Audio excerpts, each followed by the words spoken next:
All right, should we start now? May all sentient beings have happiness in the causes of happiness. May they be free from suffering in the causes of suffering. May they never be apart from the sublime bliss that is free from suffering. May they remain in a state of equanimity, free from attachment and aversion to those near and far. Nyingma Lineage, Zondi Malam Chimbo, Abjeta, Pakartang, Sandu, Hirmado, Dumba, Tuji, Chanla, Gupsha, Sar Nandolin, Dogji, John, Tori, Lam, Raptala, Gashime, Burnden, Jibba, Hyanchip, Simla, Hyansalo, Dagajanyam, Tope, Hije, Dr. Ninjan Chawa, Kunjin. Rajan Tony Lanjan Reba Dai Hyanchip, Simchon, John, Rihinji, Lo. Okay, Tashidela, everybody. Thank you, all of you, for being here today. And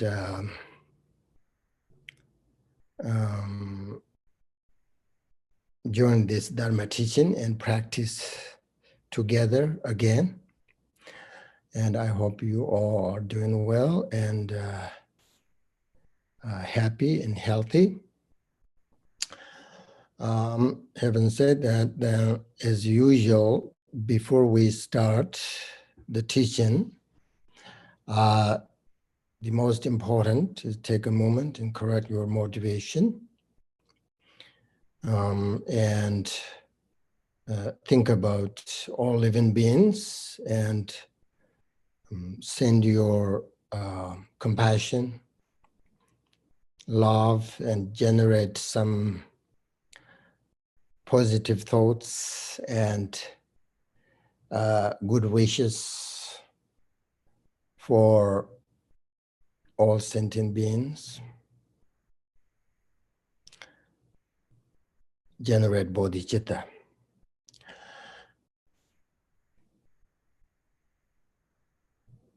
And then is continue from the teaching from the Bodhisattva's Garland of Jim. Today, make sure you have the root text.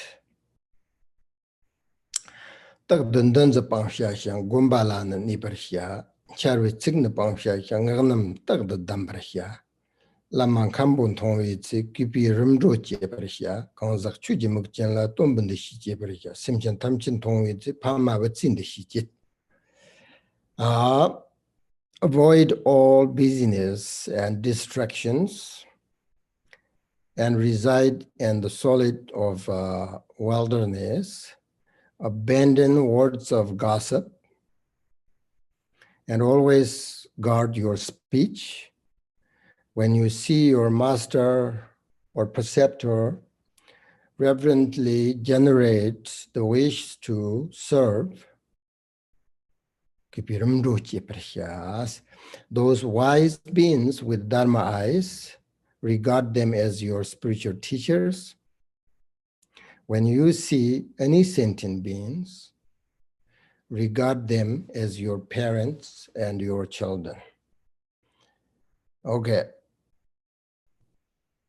First of all, Atisha says here, avoid all busyness and distractions.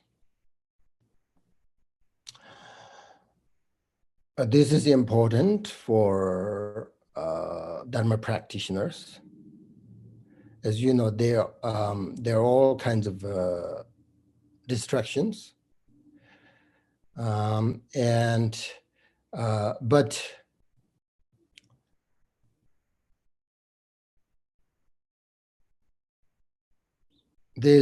we're always busy with this modern technologies. I think that is the most distraction. We're always how do I say, chatting with people on the phone or on the Facebook or endlessly searching things on the internet. When I go back to Tibet, these days, the younger generations of Tibetan people are always, they have this phone and always playing and chatting with their phone. Like when you have a meeting with your family or with your friends, whatever, this younger generation people, you don't have normal conversations, like share your life situation with each other. You don't sort of even look each other with your eyes. You just sit down and then bring your phone and then you just play with all the time. And then if I say, how are you doing? And they say, I'm fine. And then that's it. Then just play with your phone. So with that kind of situation or distraction, think about how can you possibly practice? Even like you don't have a normal conversation. You can't even like put away your phone for a second. Wherever you go,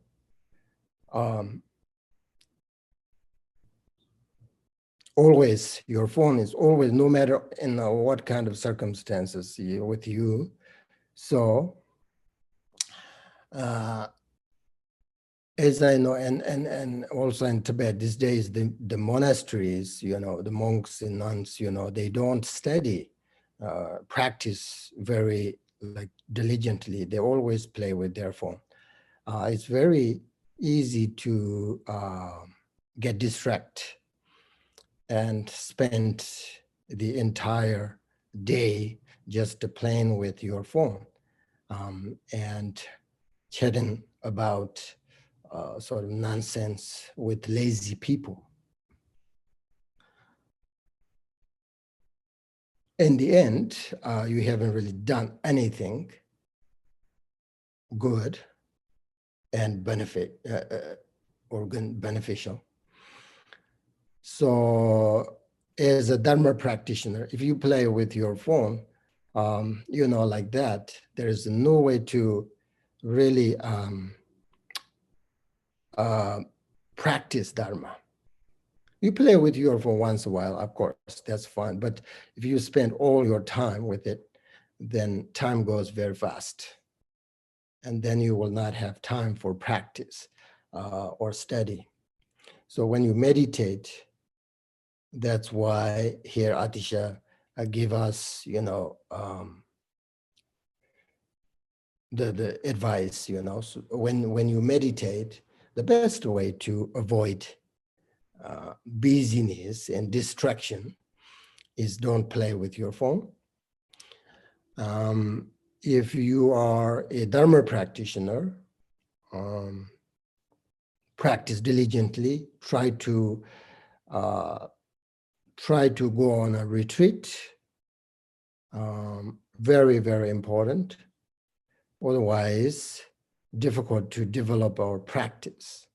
When I say go on a retreat, it doesn't mean that you have to go somewhere and you have to sort of spend your money and rent a beautiful place if you can't. You don't have to do that. Although, as it says here, reside in the solitude of wilderness, right?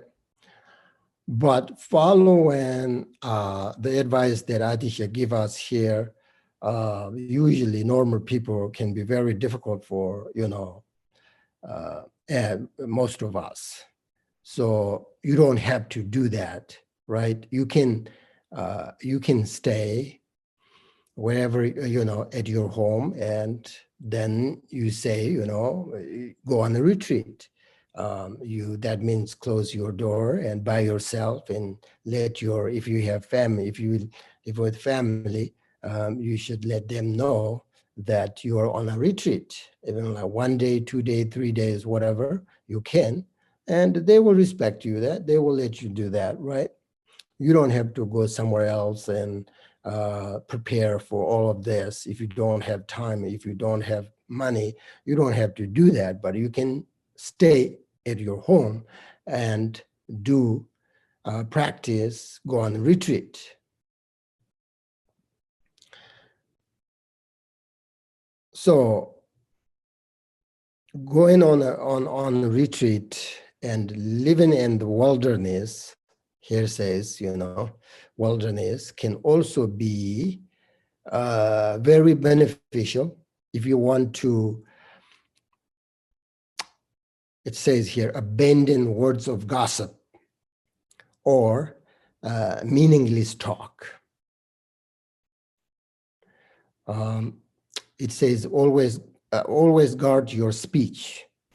So we always hurt people if we are not be careful about how we speak or how we behave, especially if there is no mindfulness and too much gossip.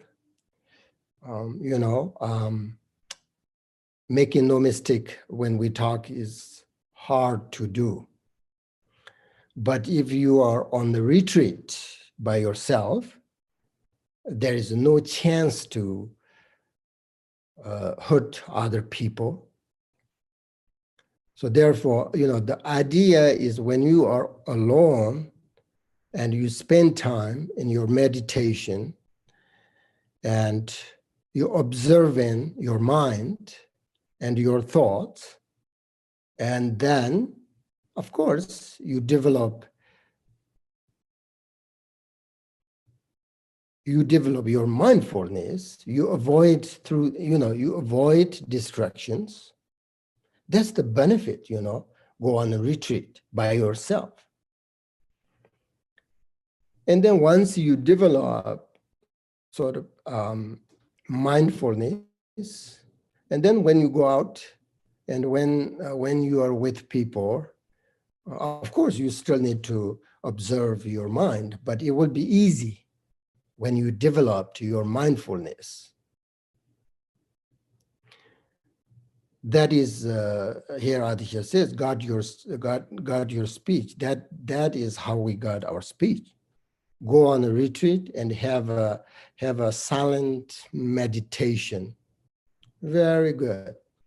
Otherwise, these distractions can be really damaging to your practice, because the more you are involved with worldly life, with all of these distractions, which leads to hurting people, then your selfishness, attachment, desire, and grasping, all of this will increase more and more. Then you are further and further from your liberation.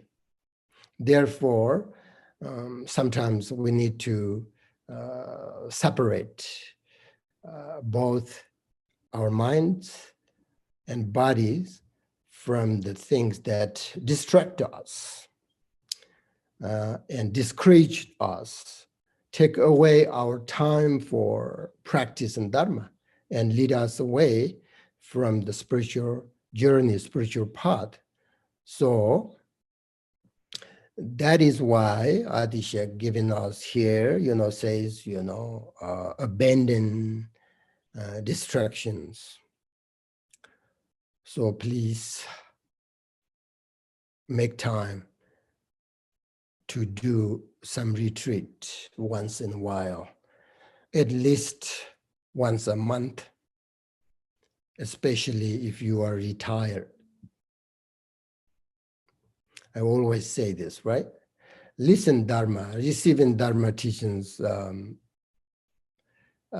important, but more important, if you don't practice, if you don't go on retreat, then the thing is, there's not much sort of beneficial. You can't sort of improve your mind or develop your mind. So go on a retreat, and have a silent sort of meditation. It's very important, especially if you're retired. And if you're younger and if you're very busy with your work, you should try to go on a retreat if you can. Even one day retreat, one day will be great. And if you can't, aspire to go on more retreat in the future. So to go on a retreat, that is how you develop your practice. Otherwise, it is not enough to tell yourself what you should or should not be. It doesn't make you become that way, because for the amount of time that you are contributing toward Dharma practice is very little if you investigate your situation. So it's not enough. Therefore, sometimes people say, I practice Dharma, but I don't know what is the benefit. I just still my mind, the way I think and the way I behave, it's kind of still the same. But you see, you can't expect a lot to prove your mind. Not just because the Dharma is not working, but it's just because looking at your life as a whole, the amount of time you spend actually practicing is very, very little compared to the amount of time you spend habitually following your worldly life. So maybe you practice 2 hours a day. Then we have 24 hours. Think about that. Then you can't expect a lot to prove your mind. You practice little, 2 hours every day. Also that during the meditation, you're just your time is you're just thinking, you're not meditating properly. So therefore, go on a retreat and have a silent meditation. It's really tremendously beneficial. And then it says, Atisha, when you see your masters reverently, Gyupa means, I think, generate the wish to serve, those wise beings with Dharma eyes, regard them as your spiritual teacher. When you see any sentient beings, regard them as your parents. Okay. These teachings are talking about remembering the kindness of our masters, our teachers, our gurus, and wishing you sort of to repay their kindness and wishing to serve them. Because when we pay attention to the kindness of our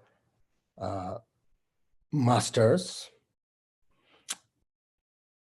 our minds and our hearts will automatically begin to open, which we trust. And through that sort of connection, we will receive their blessings, right? And in order to repay their kindness, we must first recognize their kindness. And then once we recognize their kindness, then we appreciate them. And then we need to think of how we can repay their kindness. And only then we can repay their kindness through our own actions. So first, we should recognize the kindness of our great masters, not only great masters, everyone, our parents and all sentient beings. if we contemplate on this, then we can come to understand all kinds of experience in our day-to-day lives. Then we will sort of feel connected to those sources of kindness more and more. The kindness and benefit from our masters helps us to overcome the suffering of samsara.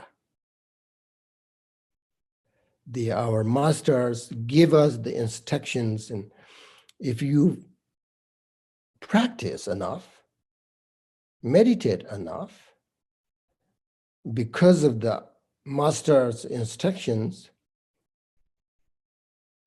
they help us to overcome, all of these sufferings emotionally, mentally, physically, and this samsara. So therefore, we have to recognize their kindness. And then we have to think like, how can we repay their kindness? How, right? And teachings say the best way to repay their kindness is by practicing and making positive achievement in our studies and meditation, or by cultivating good deeds, virtues, merits, etc. That's the best way. Or at least here says, like wishing to serve them. Dr. Rinpoche talks about, how we repay their kindness. There are three ways you can repay their kindness. The best way is you offer your practice, your meditation. That is the best way. And then also you support, you serve them. So therefore, it's include your parents, your friends, and all sentient beings. Because of them, we have opportunity to practice. So then that helps to overcome the suffering of samsara. Okay, that's that. And then Atisha says, those wise beings with Dharma eyes, regard them as your spiritual teachers. So when we see, we should, those wise beings with Dharma eyes, regard them as your spiritual teacher. And when you see any sentient beings, regard them as your parents or your children. So we should develop, this is sort of the essence of Mahayana practice, right? We should develop trust in those wise beings and think of them as our spiritual friends. And then, of course, when you see any sentient beings, we should generate bodhicitta, when you see any sentient beings. That means like when we generate bodhicitta, when we practice bodhicitta, then just like automatically we think, when you see any sentient beings, we think and regard them as our family.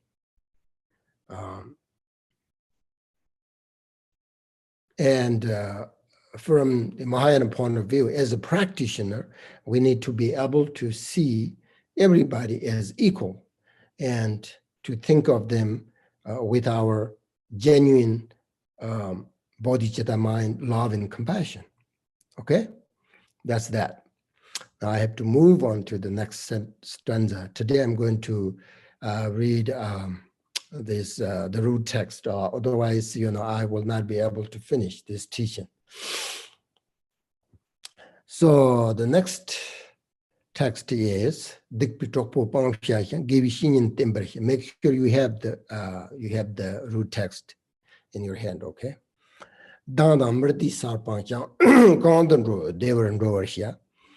quand la chakpa pangsha shang chakpa me per nibarishya chakpi denru matabchang tarvi tokjang chobarishis. Okay, give up negative friends, dikpatokpo pangsha shang, and rely on true spiritual friends. Eliminate hatred and unhappy mental states, and be happy wherever you choose to go. Yeah, abandon attachment to all things and stay free from desire. Attachment not only keeps you from beneficial births, in fact, it kills the life of true liberation. Okay, here we're talking about giving up negative people. Atisha talking about giving up negative people. This is, my teachers always say that, giving up, don't associate with negative people, especially younger people, not like us. Maybe we're okay, but a younger generation people really need to be careful because spending time with negative people can be the worst way to ruin your happiness and ruin your spiritual life, because it's difficult to have good conduct, and it's very difficult to generate positive thoughts when you are always like surrounded by negative people. Negative people will, discourage you, and also could change your view. Then what happens is you become a negative person. I mean, that happens all the time, right? I think big problem with associate with negative people is if you hang around them enough, if you listen to them long enough, then they start influencing your thinking and your view, and then soon you follow their behavior. Instead of thinking positively, you are thinking negatively. They can definitely impact the way that you think and totally change your belief systems. For example, if you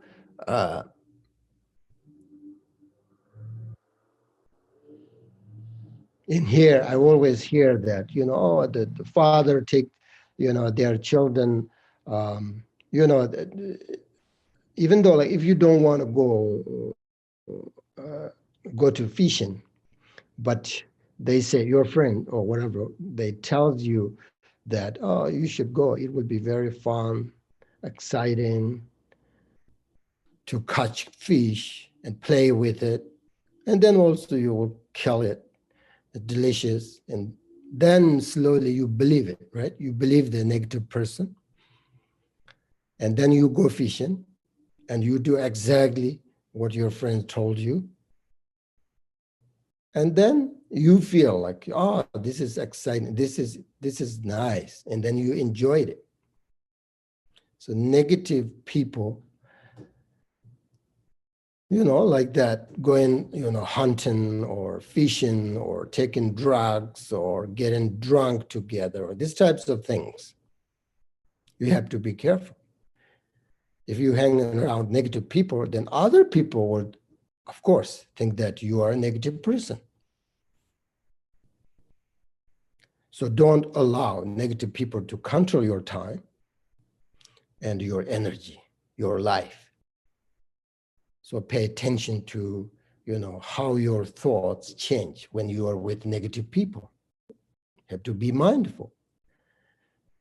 So life is short. You really don't want to spend your time being, around negative people. And if you really want to achieve great things in your life and make your life successful, meaningful, then one important thing is you have to be careful with negative people, and you have to be aware of who you associate with in your life. So avoiding misleading friends is very important. And the only way to move forward in your life is to associate with people who are also moving forward and will help you move forward. That's why it says here, rely on spiritual friends. That's why it's important for you to belong to sort of good communicates, you know, belong to with sort of, how do I say, have a good connection and, you know, and make sure that you are associated with good Sangha members, Dharma brothers and sisters, friends, spiritual friends, you know, belong to have a good communities. Very important, because good friends can help you and provide a positive influence.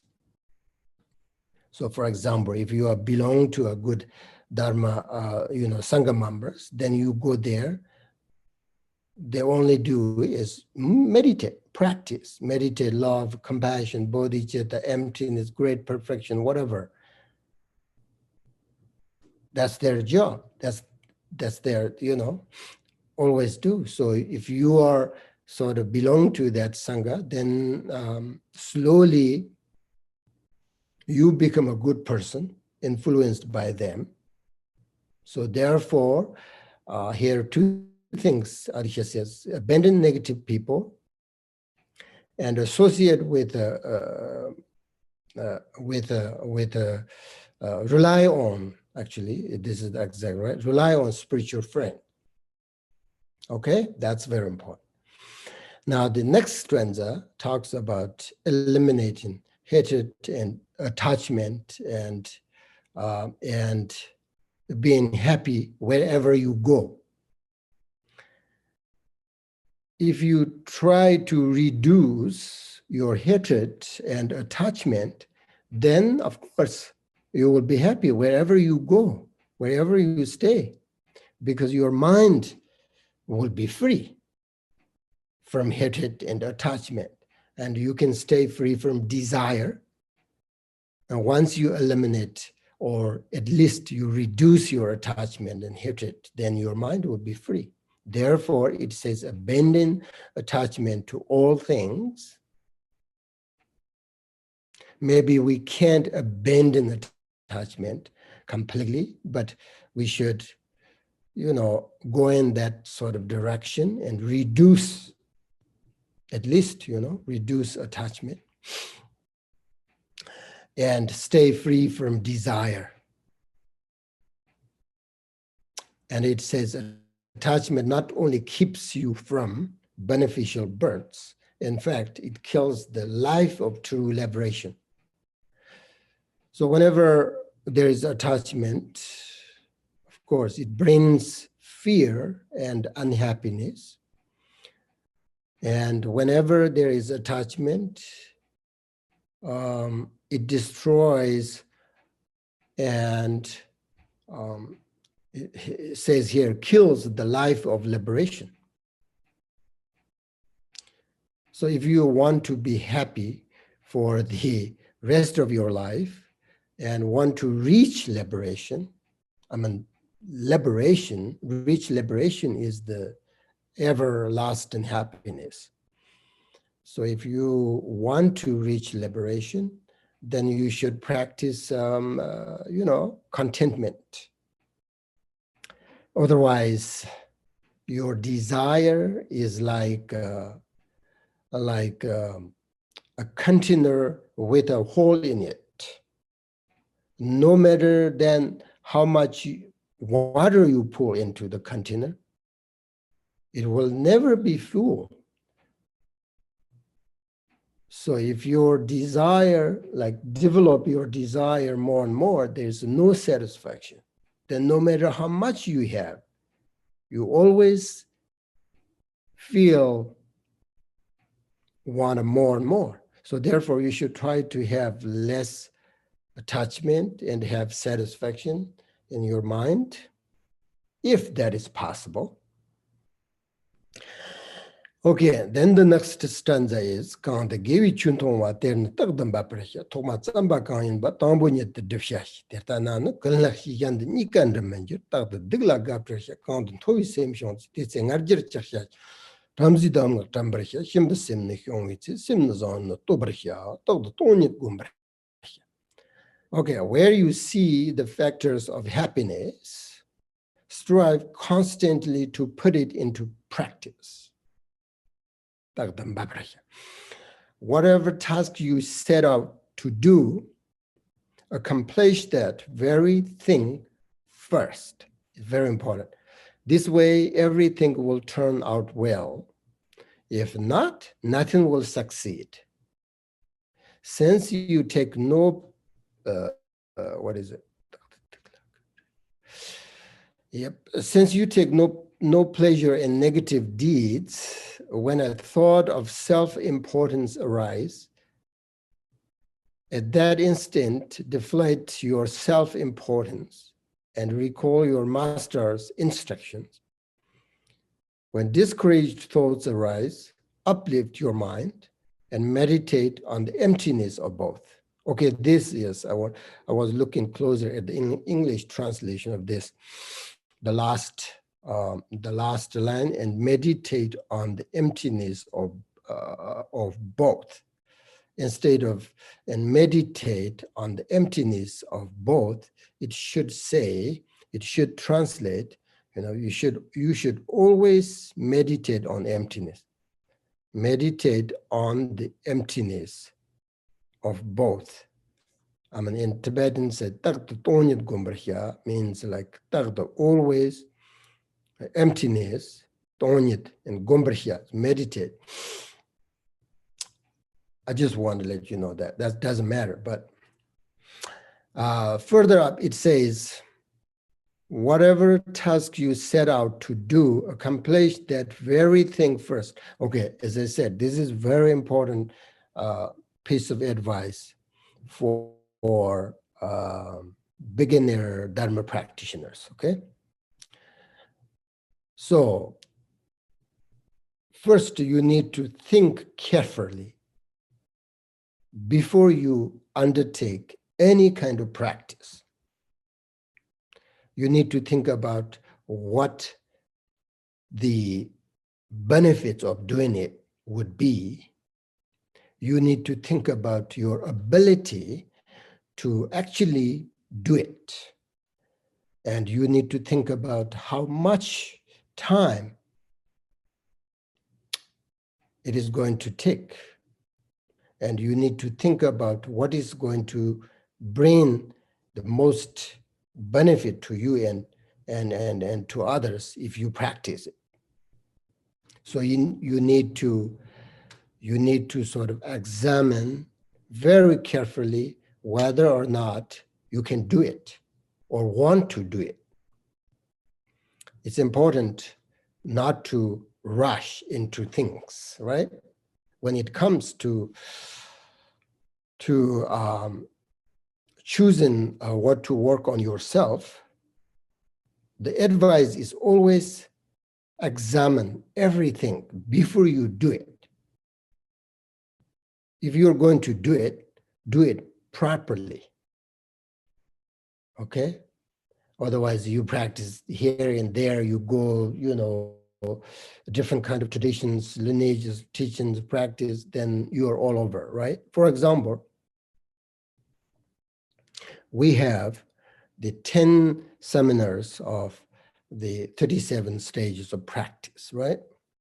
This curriculum guides students through the different stages of the spiritual journey.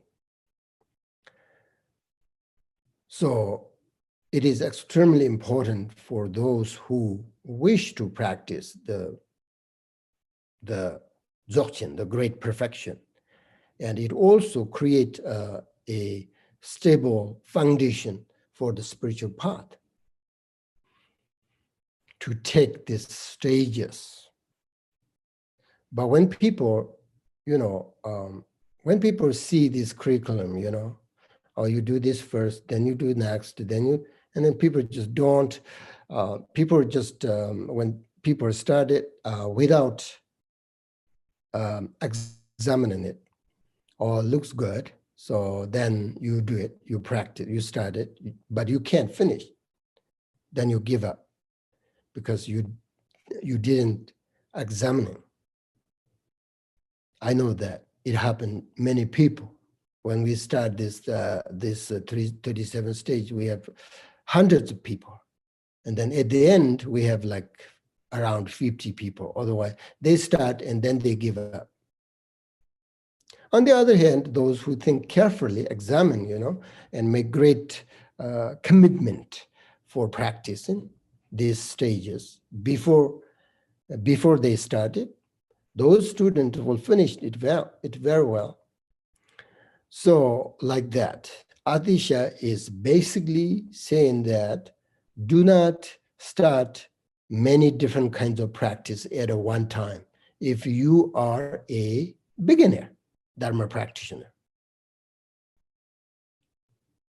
If you are not beginner Dharma practitioner, then you can start many different kinds, no problem. But if you are beginner, because in the beginning you are going to get very frustrated, right? And confused, It will be too much if you try to practice different kinds of meditation.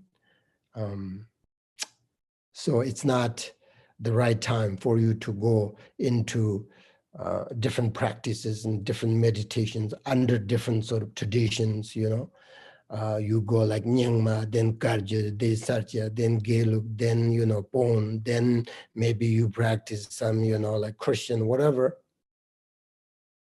Then you lost your mind. So you need to keep your practice very simple, as much as possible, as much as you can in the beginning, and continue the specific instruction of the practice you're doing until you finished. In order to do that, you need to make a good commitment. And then when you finish the first, then you go on to the next, and then the next, go step by step. Don't get caught up in the details of, what about this? What about that? I like this practice. I don't like that practice. You like, you don't like, that's not your choice. That's why you have a teacher. Once you find your teacher, then you just follow the teacher. Then you just like, oh, I like this, I don't like that, That's not your choice. You just go on step by step with clear instructions, with a great guidance. If you do that, then you will be practicing very well. And your practice will be very strong, and your path will be very smooth, means, without being misleading and confusion, and without lots of obstacles, because you have a guidance, you have a teacher, and then you follow that. You go step by step with no clear instructions, and then you have a real path. You start here, you finish there. You are not all over, So what I'm saying here is you should do one practice at a time with good understanding, with a pure transmission, and with a strong your commitment. That's all you need as a Dharma for beginners, Dharma practitioners. Because most important is you have to make a commitment to have a strong commitment to the practice. So important. It makes you become a great practitioner.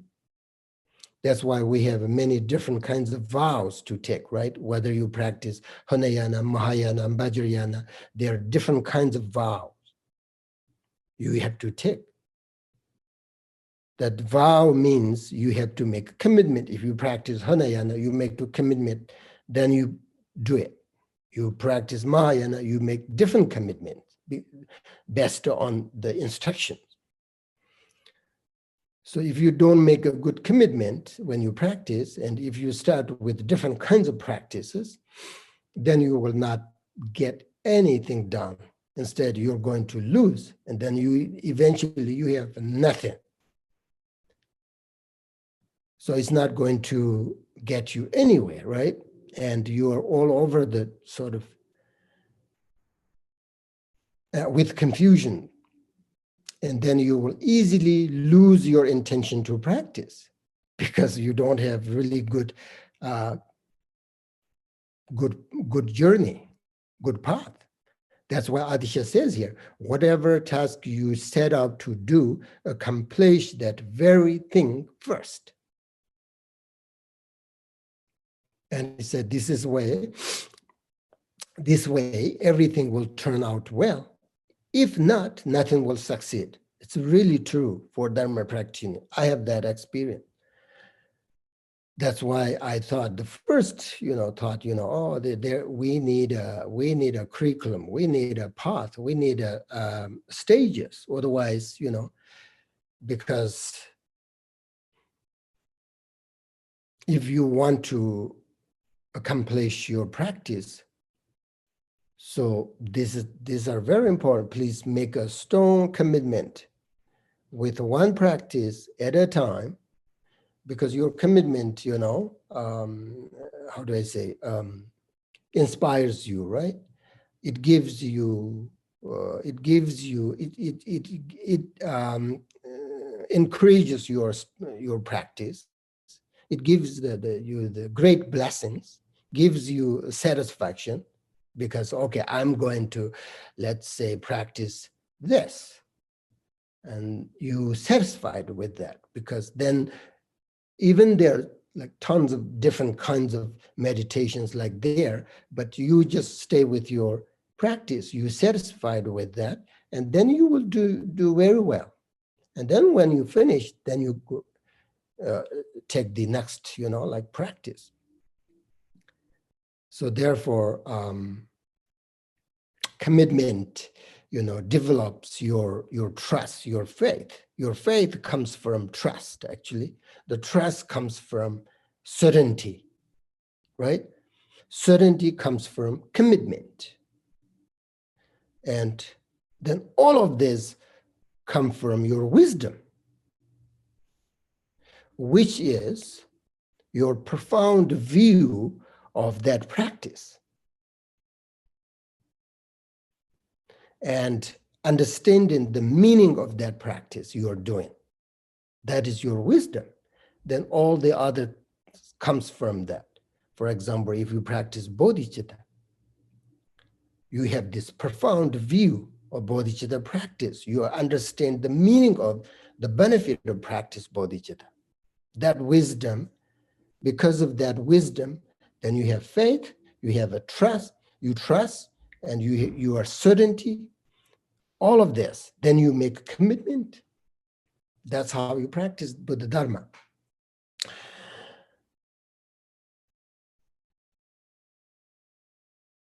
And in order to maintain your commitment, you must have a profound view, meaning, you must have a good understanding of the essence of the practice that you are doing. So then you will have, stable and smooth path and journey, which is without confusion of your practice. Once you take that kind of journey and path slowly, don't too much expect, right? Slowly, over time, then your capacity will grow. You will then reach your destination. So I think as a Atisha, of course, this is really the proper way to Dharma practice. It's an authentic, it's a correct, standard, and unmistaken way to the Buddhist path. So actually, it comes down everything, to your commitment and your wisdom. So it's important to, if you don't have a commitment, you should make a commitment. If you have a commitment, you should renew your commitment every single day and make sure you will not lose it. I know some people make commitment, break the commitment, then you don't practice for many days because of your circumstance. You're so unhappy with your whatever, with your family, with your work, with your whatever, and then you just can't follow the commitment. You just lose it. Because of that, you don't practice many days. And then you are sort of a little bit your circumstance better. Then you think, oh, I should practice. So therefore, no matter what kind of circumstance, you should follow. Don't break your commitment. You should follow if you want to practice. If you don't want to practice, you just go in here and there and just like a window shop. That's no problem. But if you really want a Dharma practice, and if you really want a good practitioner, these are the necessary. Otherwise, you never be a good Dharma practitioner. So make sure that you will not have less and less desire to practice. You need to have more and more desire to practice. Okay, the next verse it says, when a thought of self-importance arises, at that instant, deflate your self-importance and recall your master's instructions. When discouraged thoughts arise, uplift your mind. Okay, this is all. I think this is another important piece of advice, right? Because sometimes you feel very proud, very arrogant that you're doing so well with your practice. But then other times you get discouraged. You sort of lose enthusiasm and think that you are a terrible practitioner, and you feel that nothing is going to change and develop your capacity, etc. So it is saying here that when you are feeling arrogant, first of all, you need to reduce your self-importance, and you need to remember your master's guidance instructions. The guidance instructions are, for this, you should always meditate on bodhicitta, right? Combined with mindfulness. When you feel like arrogant, that's the antidote. Practice bodhicitta combined with mindfulness. That is the best way to reduce self-importance or selfishness or the arrogance.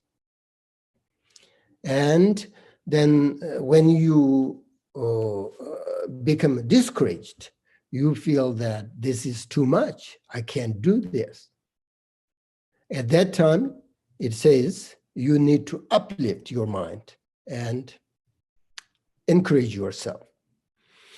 So you need to remember again your master's guidance instructions at that point. The guidance instructions for that is you should contemplate on the precious human life, again, combined with your mindfulness. And you need to think also, you need to think about so many good opportunities that you have. Why can't you do that? You can. But I think our ego, right? Ego is the cause of our feelings of disappointment and discouragement. Sometimes we get discouraged because we see someone is better than us. We see what they have. We see what we don't have.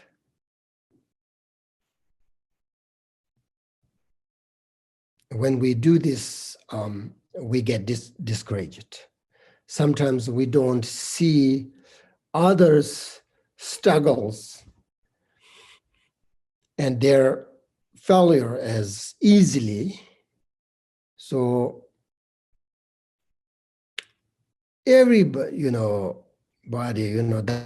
Dharma practitioners, struggle with their practice.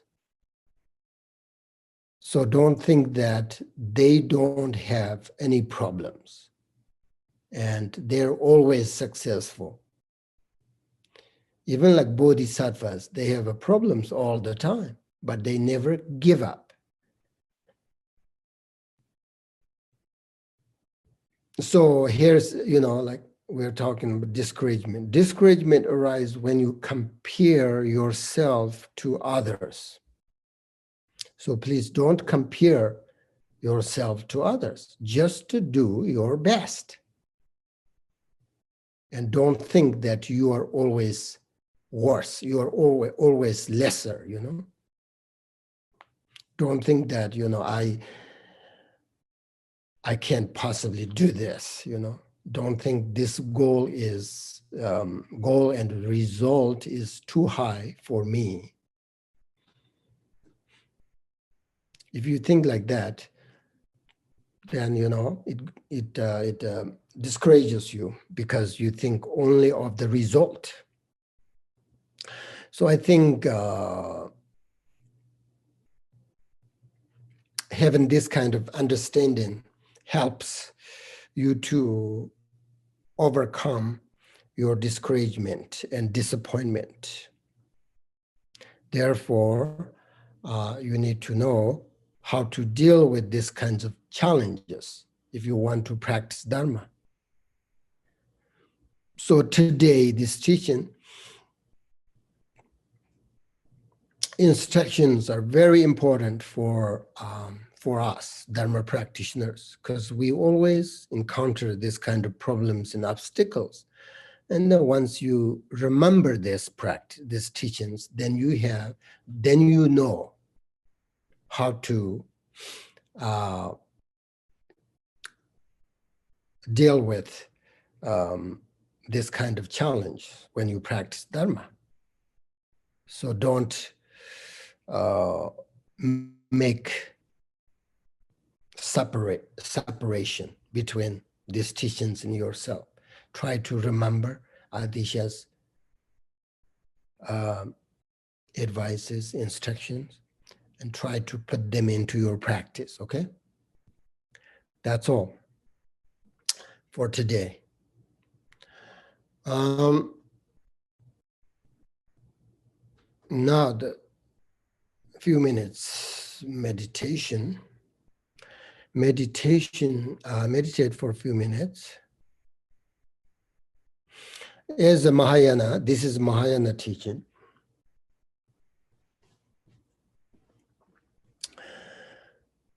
We always think,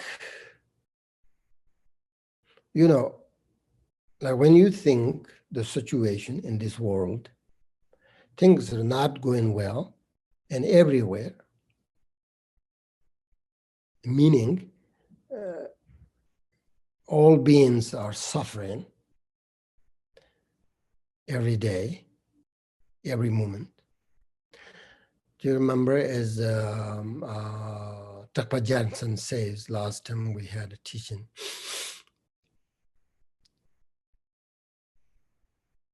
the mind training, to leave my parents and my friends in the midst of suffering, while seeking for just my own happiness is beautiful. As a Mahayana practitioner, which means who practice bodhicitta, this is very important to understand. Always me, I'm happy. I want to be happy. I want a successful. Always me is a problem. And then you are not Mahayana practitioner. Because to leave my parents and friends in midst of the suffering, and while seeking all for yourself, just on your happiness, is pitiful. It's not the proper way to think as a Mahayana practitioner. So today, we're going to again, I think we should practice the Padmasambhava's prayer and his mantra together.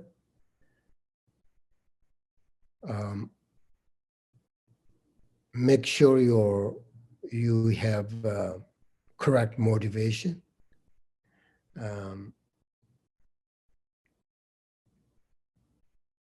And to contemplate on this Thakpa Jansen's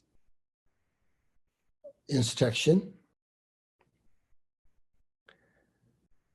and then generate your bodhicitta with that kind of practice. Even you say one mantra will be very beneficial.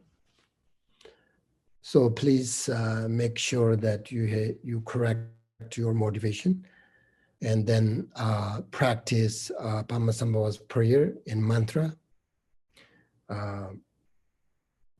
Be mindful. Observe your thoughts, selfish thoughts. And so practice this combined with mindfulness, okay? That would be great. So now we are going to start saying the Padmasambhava's prayer and the Padmasambhava's mantra 100 times. That would be great. Prayer to Guru Rinpoche that spontaneously fulfills all wishes.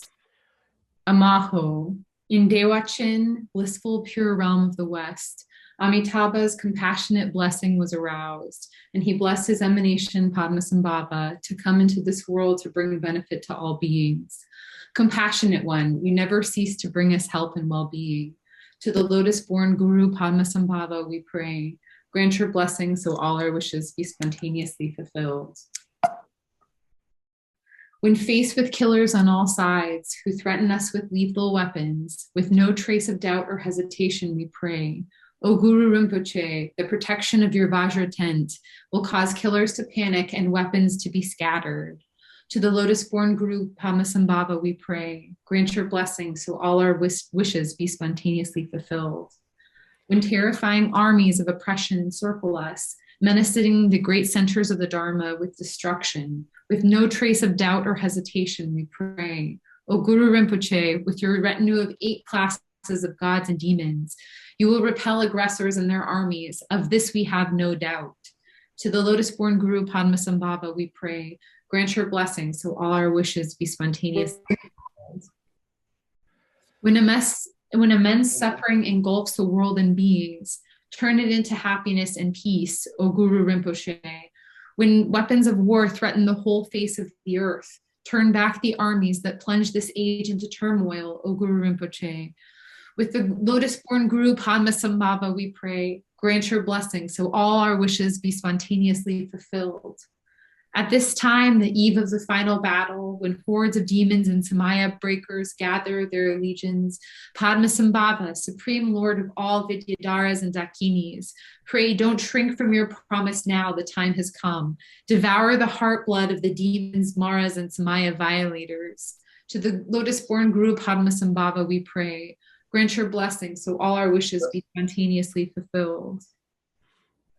Glorious and terrifying Haruka, Padmasambhava, the time has come to suppress with the full force of the 3 worlds.